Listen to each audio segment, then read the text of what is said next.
to help also raise awareness about what is really happening so we can support them to prosecute their cases.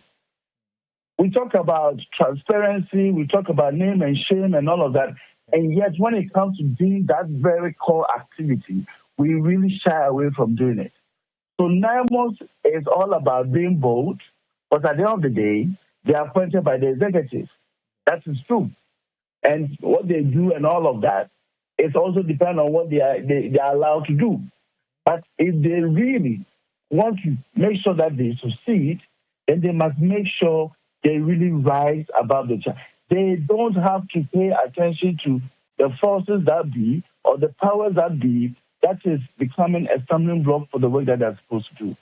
Okay, I mean, we see this issue becoming a big problem because every individual, be it a government official, whether they're in a law enforcement agency, assembly, or wherever, will tell them, we are going to do, but somebody interfered.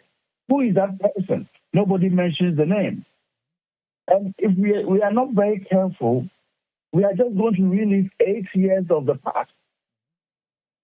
And nothing will change. And Galamsey is just going to keep getting out of hand from time to time. So we really need 9 months to demonstrate that this is not going to be a thing that they are going to allow to stay. Okay. The excuses must stop, and they must show that they are dedicated to the work they were set up to do. Otherwise, they will might as well scrap it. Thank you so much, sir, for that submission. During the meeting with the DCs and the MCs in the Western region, these MMDCs pledged their support that they are going to be with 9 months to deal with the issue of illegal mining, or Galamsey as we are talking about. What do you think, especially that Ghanaians should expect from the DCs and MMDCs actually in this very incident? Yes, I think the DCs and MMCs, as you say, they were also through the presidency expected through certain KPIs. That's what we heard the president say, that as part of their KPIs, they were going to be required to ensure that they support in the fight against Galamsey. And this is where we need that commitment to be demonstrated. All across the many Galamsey hotspots, Galamsey is still very active, going on as business as usual. Then you ask yourself, the government is 1 year in office. Where is the commitment of the MMDA chief executives? Where is their commitment? You see them doing a few rounds here and there in certain sites, but really nothing concrete happens. So you don't see any dedicated, I would say, unrelenting effort by the MMDAs and the MMDA chief executives to really deal with Galamsey. I think we are all just playing with it. Like I heard one of your esteemed panelists say, and everybody is benefiting from it. So they're all allowing it to go on so that they can continue to benefit from it, which for me does not bode well for the whole plan and the whole national commitment to deal with Galamsey. If any MMDA chief executive is really committed to dealing with Galamsey, then they should show us by letting us know that when it comes to the West, and we are telling them that they are failing, they should be willing to resign from their position. Or the government themselves should cause them to resign. Because that is a KPI the government says he has set for them. If they are not achieving them, then they are not fit for the job. I think there must be consequences for every public officer when it comes to the way and manner in which they deal with Galamsey. If they just sit aloof, watch on their negligence and for things to go get out of hand, then they need to be called to order. And when they demonstrate that they were not able, they were negligent, the law and also the public and also the government must ensure that these people step down so that persons who are more competent can take their roles. I mean, I am very sad that when we talk about people who are competent in Galamsey, DCs, and all of these people, we ignore the fact that there's already a legal provision that says that anybody facilitating Galamsey. I don't know why, if we find political actors And if there are people, public servants, who are found to be aiding galamsey, we think that these people are immune from the application of that particular law. And that 95 was very explicit that anybody facilitating galamsey. So if we're really minded to be very conscious of enforcing the laws, if we say that there's no public service charter that we can use to compel them to act, there is a law. They are complicit, they are being negligent, exposed, and all of that. We can use that to also ensure that the right things are done. Okay, sir. So let the MMDA chief executive show commitment by stepping down if things are not working, and let more competent persons step in. Okay. It's very unfortunate that in that kind of, I'll say, democracy, people don't really own up to their failures and step down so that competent people can step in and do the job as it should. But if people are not doing that willingly, the state and the government must really compel them to do that, because these are KPIs and we expect them to deliver. Okay. On this issue, will you say that in 2026, if any MMDC in his district, we are still experiencing issue of galamsey, should resign? Yeah, I mean, I even think that the government should have already been very tough on some of the MMDAs already. It should have been suspending some of them so that he sets a tone that, look, I'm not going to tolerate any negligence, any inaction from any MMDA chief executive. He needed to show that. So far, it's been kind of a very quiet, I would say, narrative when it comes to that. But going forward, we have said that, look, if after 1 year we don't deal decisively with galamsey, we have prayed that in the second year it's going to be tough for the government. But if that is when the government is thinking of, really cracking the whip, then let's see how that comes. But definitely, it is definitely going to change the tide for people just sitting down, not doing anything. If government starts firing people, making sure that people are suspended without pay and all of that, they will sit up. So it's definitely a very good thing to do going forward in 2026. Okay, sir, thank you very much. The last one, Naimos was talking about lack of logistics, and we know in 2026 budget, the government has made a provision of 150 million Ghana cedis for the operations of Naimos. Others are saying that the money or this amount is not enough. In your opinion, is it enough? And if it's not enough, what should the government do? Well, I think that Naimos, the strategy they set up, I know that they wanted to set up permanent locations in 21 areas across the hotspots in the country where man is happening. This is 7 regions. 21 locations with nothing less than about 30 men and women on the ground. This is a lot of resources.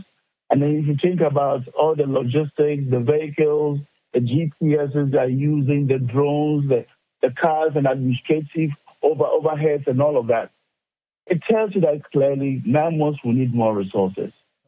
This is not enough, but yes, for me, I think, considering the fact that in 2026, they practically had less than 10 million Ghana cedis to work with, and they are getting 150 million in about 150 million in 2026. That is quite an improvement, but doesn't mean that it is sufficient. It is not. The greater concern is whether the government is going to release these funds in time. That, for me, is the greatest concern. And we know the year will begin, 6 months will lapse, and then they will still be asking and writing memos for their funds to be disbursed. That is very unfortunate. So if the government says Naimos is going to get the 150 million Ghana cedis, which we already know is not enough, they should release it timely so that what they have planned to do, they can set it in motion. And with other stakeholders seeing that it is taking effect, and it's bringing about some improvement, we will see some other international partners also chip in. Okay. But we must take the bull by the horns as a nation first before anybody can then come in to support us. If we don't show commitment, we always say, we have demonstrated political will. No, it's not enough. To demonstrate it, setting up the structure with our resources, that is not complete demonstration of political will. So the money that we know has been allocated to them is not enough, but the government must ensure that it is released to them simultaneously so they can do the work they need to do. Okay. Otherwise, NAMOS will keep being very, I'll say, disorganized as we see, cracking down on activities in, say, Eastern region, whilst it is going on in the Western region. By the time they move their team to the Western region, the Eastern region people are back, and they have to look back and say, oh, okay, so what are we doing? Which is the case right now. Okay. So I think that the resources are not enough.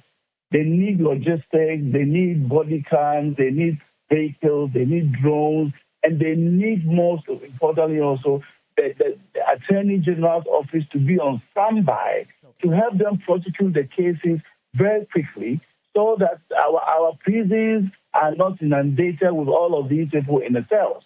Let the right things be done. So I think that NAMOS can benefit a lot from the government releasing resources on time. The current challenge NAMOS is facing is that they don't have money to deploy to all the 21 locations they plan to. They don't even have vehicles for the few areas they're even able to go. And they don't even have sufficient men and women. We need to change that. If we can tweak that and ensure that they get all the resources, I think things will change. Okay. Okay, so thank you very much for your input. But before you go, your final words to viewers on the issue of Galamsey.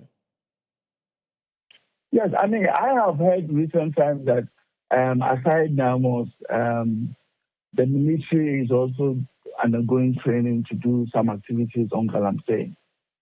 I don't know where this stands in terms of the whole strategy of government in terms of dealing with Galamsey. If government has come out to say that NAMOS is going to be the key institution, boots on the ground to deal with Galamsey, let's be very clear. They put out the police task force that was doing very excellent work, going around the country, clamping down on illegal mining activities. And I might say that when they put out the police contingent, almost all the police commands in the various areas where Galamsey is happening, they are all now sitting back. They don't take any action, even though Galamsey is happening around them. And until NAMOS comes around, nobody does anything. That is very, very terrible. And if it's a policy that somebody pushed, that is a very, very bad policy that needs to be looked at. The police, NAMOS, and all the state enforcement agencies must be working together.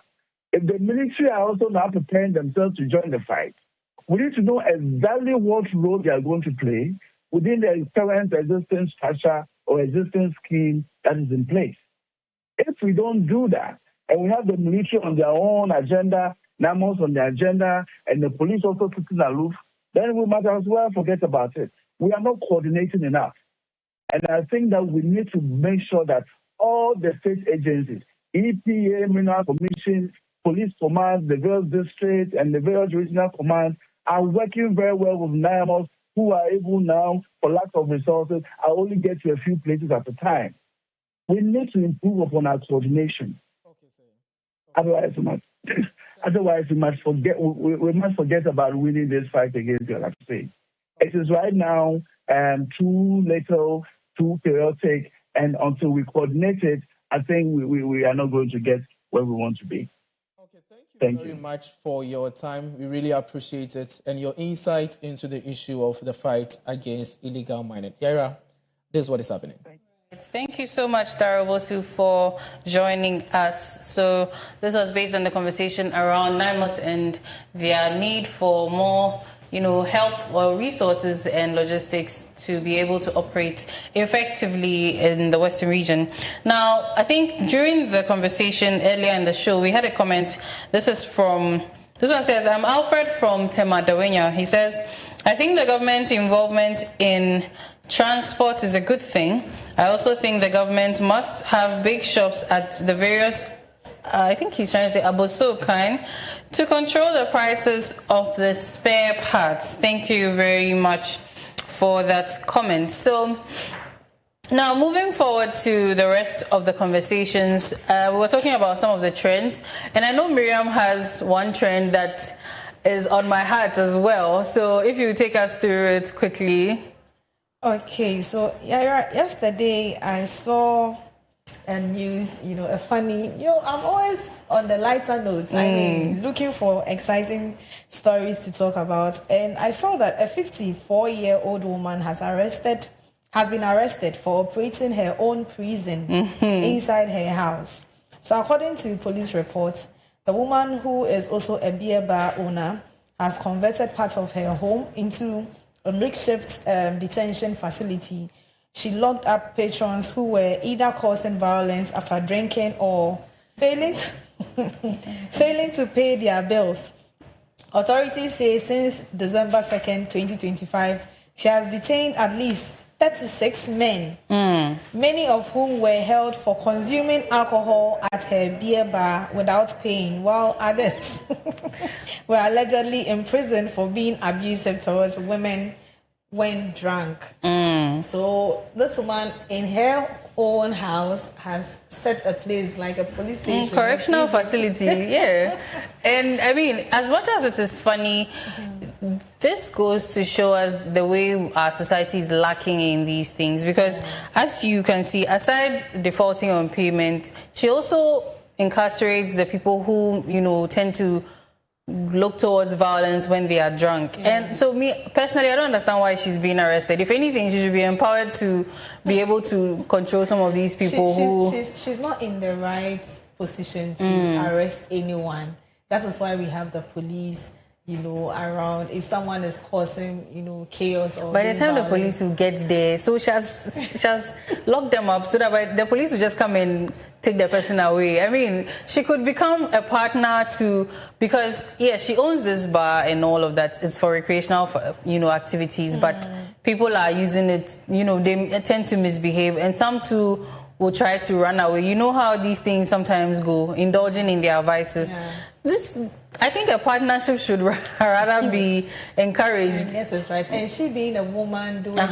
And you see the men who beat the women, she also incarcerates them. But don't forget, these men are drunk. So that's why it seems she has power over them. But you see, when you are drunk, your inhibitions are lowered. So you see that drunk people tend to say a lot of outrageous things or do certain things that they wouldn't do when they are sober.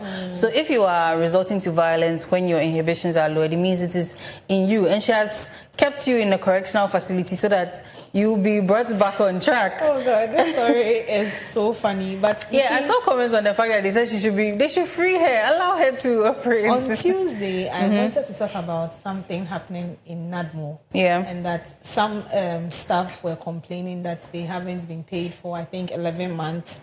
And the concerns were raised, by the communications officer at Nadmo Ghana, Harrison Kojo Abba. And he said that almost 11 months, some staff have not been paid. And he raised a concern about how bad conditions of services are for the staff at NADMO, describing it as nothing to write home about. He also said there is no formal document outlining the terms of service for the staff, of NADMO, and the fact that it is contributing to the exile or exit of these staff members because they really do not know what to do as workers. They just come and then go at any time. And when I saw the story, I was like, no, this is not just a NADMO issue. It is a national concern, because you get to organizations or institutions and people do not even know their roles. They are just being employed. Okay, you are being employed as whatever assistant, but you get to the office and you're not doing anything.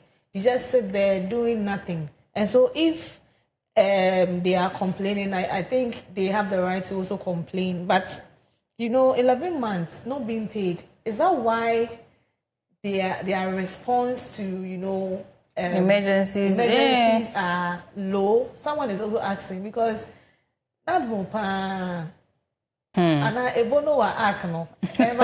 well, before we continue, I'd like to remind us that the phone lines are open, so please refrain from calling the WhatsApp number. The WhatsApp number is strictly for texts and SMSs, and then the phone lines are open, so please do check the distinction. The phone lines, the last 4 digits are 0423, and then the SMS or WhatsApp is 0421. So please take note and then get the distinction. You can also send your comments to the live stream on Facebook and on YouTube. So let's hear from you. What's happening with NADMO, the woman who's been taking matters into her own hands, transportation issues, and then we are coming also to, we've also spoken about Galamsey, we're coming to the Ghana Water Company Limited issues, and then our foreign relations with the nation of Israel. So we have a comment. Okay, no, I've already read that. Okay, sorry. Now, moving forward, yes, NADMO. Are they not on the government payroll? I just want to... The statement, was it released by NADMO? No, it was said by the communications officer in an interview. And he raised a concern that some of the staff, for 11 months have not been paid. And the concerns he raised was that, there's no formal document outlining terms of services for the staff of NADMO.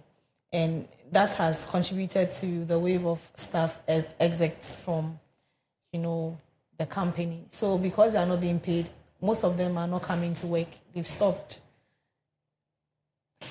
So that is the concern. We are still following, on this issue to see what exactly is happening. But this interview was held in Kumasi. Yeah. But I'm asking again, aren't they on... It's a government institution, right? You know why I just don't talk about it? Because I want to see where it's coming from before. Because NADMO, they've been here several. So we need to... Or maybe it's... That is why it's a new recruits or something. Recruits, so you see, we are not... That's what I just want us to verify. We can verify from them because they always come here. But then also, for the fact that even nurses, doctors they've also had, and even teachers have had these issues with, their remunerations. It's also possible that it could be happening in other institutions. But when more updates come on this issue, we will do well to also come and discuss. Now, Ghana Water Company Limited is taking some people to court. This is the first time I'm hearing something like this. And it means that they owe.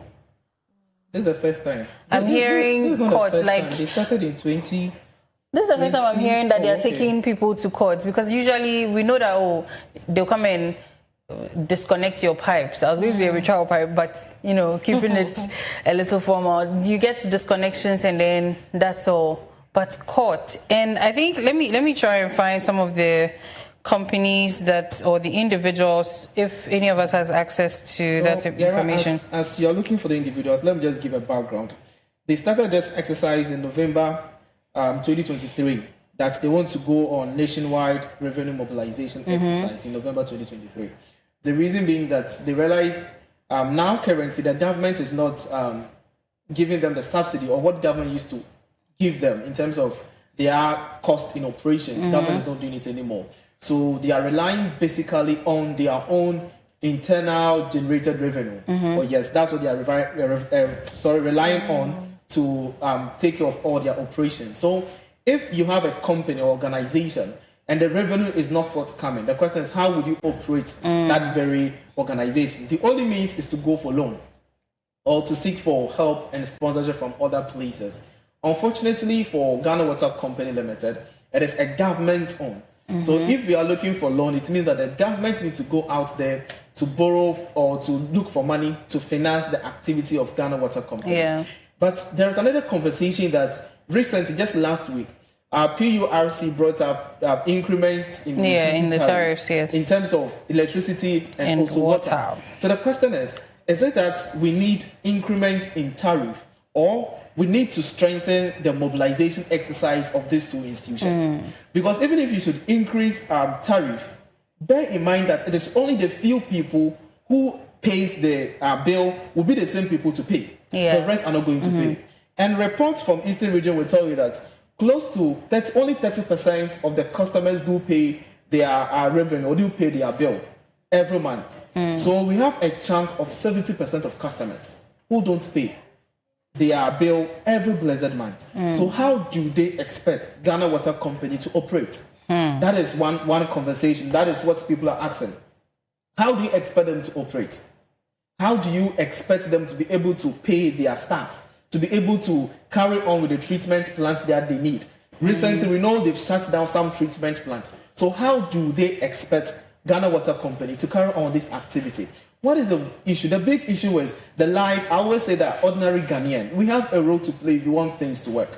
Why will you consume something and at the end of the day fail to pay? Somebody will tell you that the water is God-given, is free.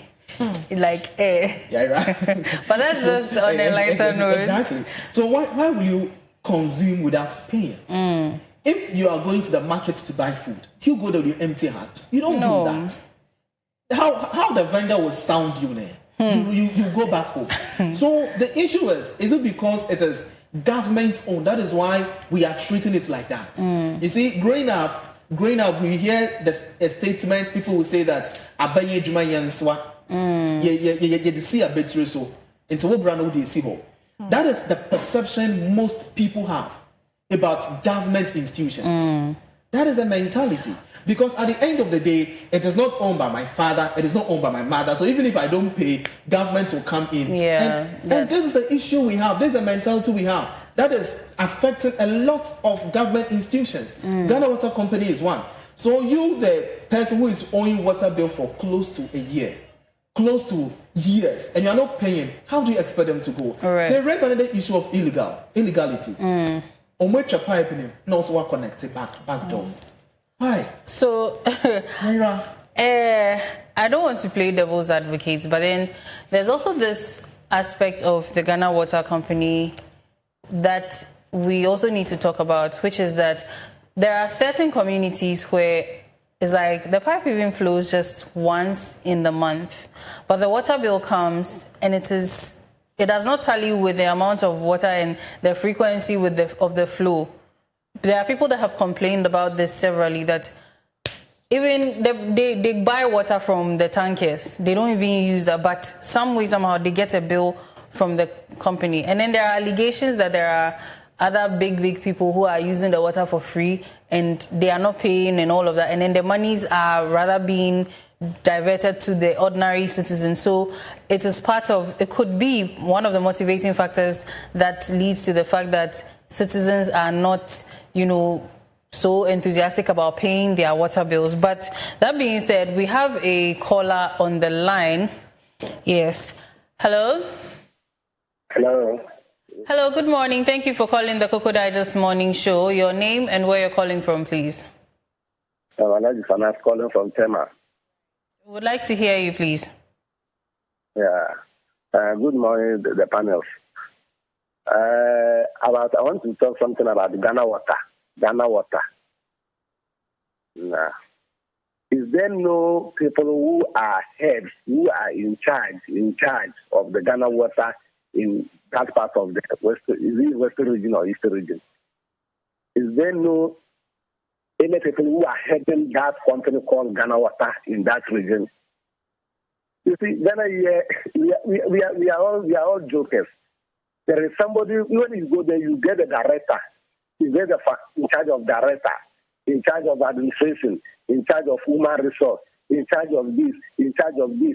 And they are all, at the end of the month, they are getting their fat salaries. You see them riding in a big car. And at the end of the day, they cannot mobilize their people to take their revenue for them. And they are there to blame, sitting down there to blame you. Who are they going to blame? Last month in Tema, I didn't pay my water bill just a month before I would come from work. They come and disconnected my water. So me, am I not a Ghanaian? Just 1 month, I didn't send my water bill. They come and disconnected my water. I wasn't around. I traveled. Just 1 month, they come and disconnected my. And people are there. When they break, they are going around. Kululu is the people taking their money, and they cannot go around and collect the money which is for the company. And there are head of institutions there. At the end of the day, they say they are headed. What are they heading for? God bless this country. Thank you very much for your submission. We're very sorry about that. So I think another thing could be that the management in the various maybe regional or district level Ghana Water Company, body could be different. You see, his own 1 month, they've come to disconnect. So at another place, it could be something like... So I think that was the issue I was even going to touch on. I know Ghana Water have a USD or an app that you can even pay your water bill at the end of the month. You just log to the app and you pay your water bill. Right. So in case they are not coming, I know as the caller said, he has been paid every month. I think the alternative is just to probably go to the app and just pay whatever you're supposed to pay to Ghana Water. Then you are set. are free from any disconnection. On the other hand, he raised an issue of management. That is another angle I was going to tackle from. Because, Yara, before someone would be happy, for example, before our caller tuned into Clock TV, it's because of what our caller has been getting from Clock TV morning show. That is why he tuned in to watch Clock TV. And that is what a lot of people do every blessed morning. So before I would be very motivated to pay my bill every month to Ghana Water, it depends on the work done. You brought an instance whereby, let's say, a period of a week, and the water that flows in my area is just 1 day. And that 1 day takes, let's say, an hour. The question is, if in a week, I just get 1 hour water flow, and at the end of the month, you bring me a bill which is even more than that's what I'm expected to be, there'll be a lot of back and forth. So it means there's a lot of work that needs to be done at the management level. And this issue also counts here, Yara. There's a lot of structural, will I say, elapses in the management structure of a lot of government institutions. And I think that thing needs to be looked at critically. Right. That thing needs to be taken a critical attention at. If not for that, no matter the kind of investment government puts in, no matter how people are so ready to make payments to Ghana Water or whatsoever, and things are not managed well, we will still be having issues that we do have. Right. But notwithstanding, I think Ghanaians, let us be so. I know we are so law abiding. Let's pay our bills. So we have the list I was talking about.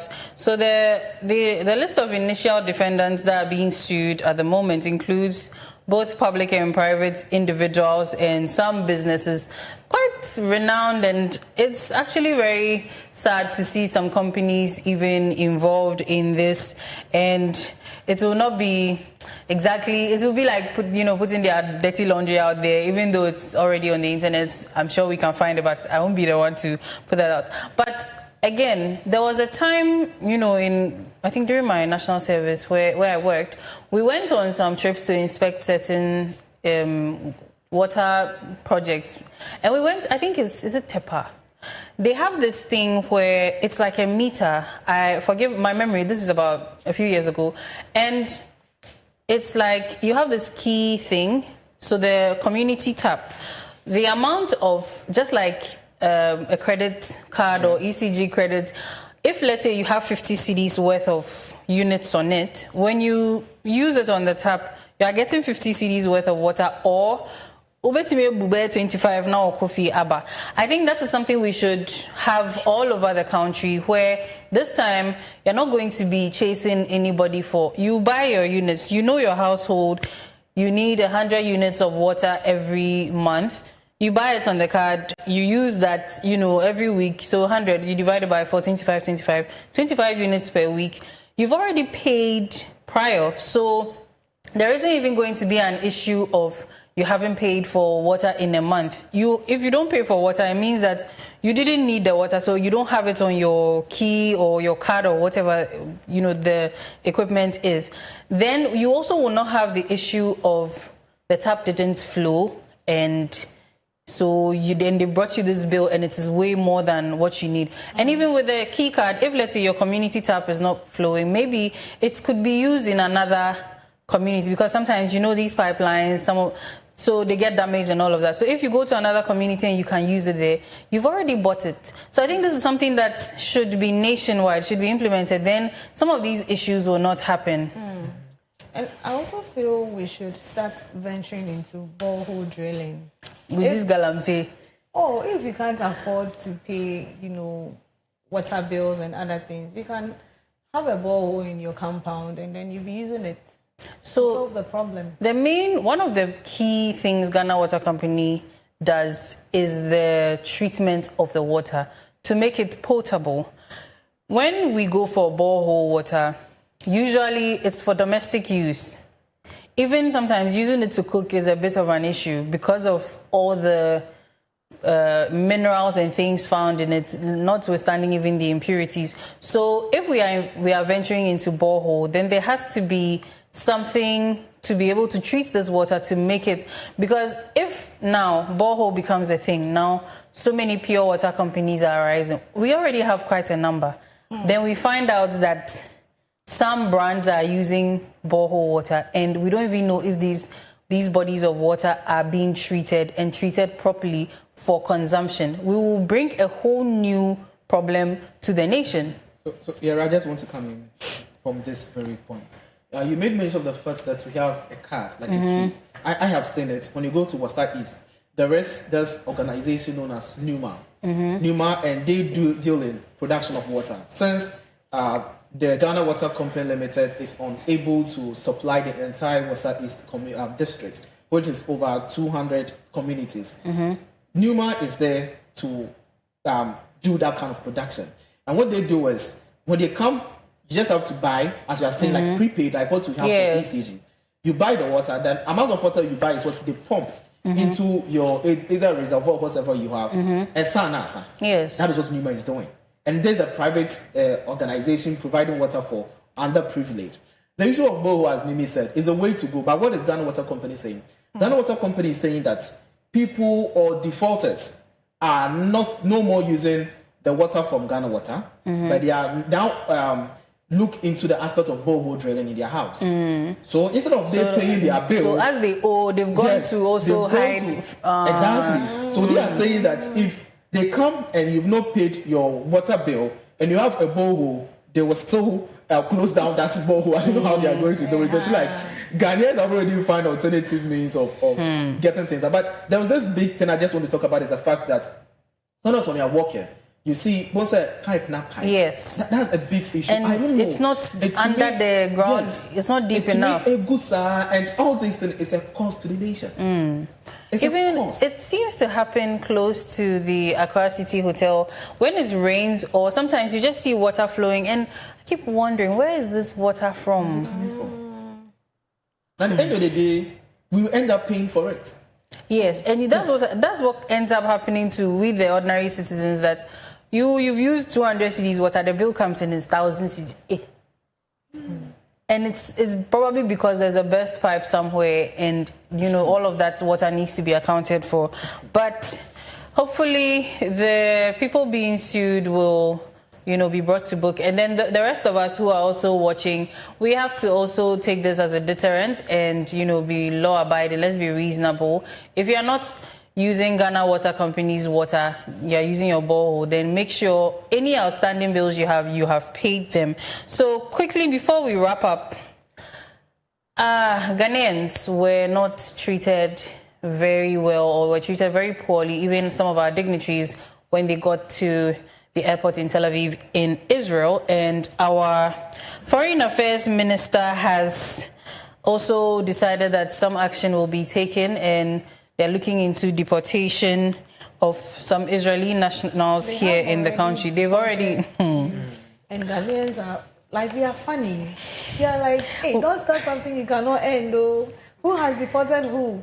Ghana deported somebody. Hey. I mean, it happened some years back, even in Nigeria, where I think, Ghanaians were deported from Nigeria, and Nigerians were also deported from Ghana. That's how come we have the Ghana must go bags. Yeah. So I think it boils back down to our foreign policy relations, because we have a fairly good relationship with Israel. So what is causing Israel to treat Ghanaian nationals this way?